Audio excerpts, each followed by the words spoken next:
सोध से फल चाखा। माँ मेरे कर्म गलत हैं, इसलिए आज मेरे 3 पैर कटे हैं। ये सब सुन कौन रहा है? राजा परीक्षित जी सुन रहे हैं वृक्ष के किनारे खड़े होकर के। इतनी ही देर में उन्होंने क्या देखा कि एक काला काला पुरुष हाथ में तलवार लेकर के आता है, धर्म के वो चौथे चरण को भी काट रहा है।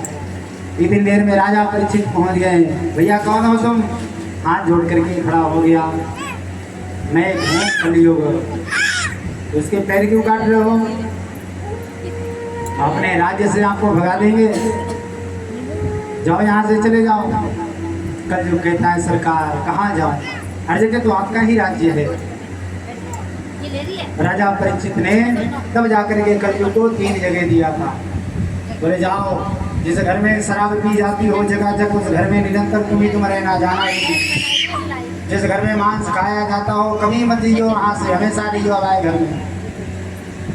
जिस घर में पराई स्त्री का संग किया जाता हो उस घर में निरंतर वास करना।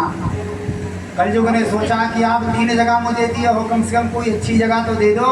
तो राजा परीक्षित के मुख से निकल गया कि जाओ तुम्हारा सोना में वास होगा, स्वर्ण में। जो ही राजा परीक्षित ने कहा तुम्हारा स्वर्ण में वास होगा, तो राजा परीक्षित ने एक मुकुट धारण कर रखा था। वो मुकुट राजा परीक्षित का नहीं था, वो मुकुट था जरासंध का। उस मुकुट में कलयुग सूक्ष्म रूप से बैठ गया। और जब मुकुट में कलयुग बैठा तो बोले कि राजा परीक्षित की मति खराब हो गई, बुद्धि खराब हो गई। आगे गए वो एक ऋषि थे जिनका नाम था श्रृंगी ऋषि।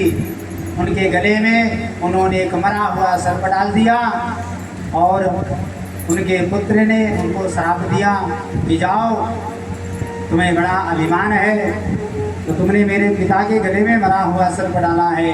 मैं तुम्हें श्राप देता हूँ कि आज से 7वें दिन तुम्हें तक्षक सर्प डसलेगा और तुम्हारी आकार मृत्यु हो जाएगी। राजा परीक्षित को पता चला जब मुकुट घर में आए उतारे, अरे राम राम राम राम, मैंने कितना बड़ा पाप कर दिया। राजा परीक्षित सब कुछ छोड़ करके नेमी सारण गए शुक्रताल में। वहीं पर श्री सुखदेव भगवान पधारे और आज राजा परीक्षित को सुखदेव भगवान भागवतामृत की कथा श्रवण कराते हैं। यहाँ से भागवत कथा प्रारंभ होती है। ठीक है, तो आज की कथा यहीं पर विराम। आप सभी को हम बता देते हैं, कल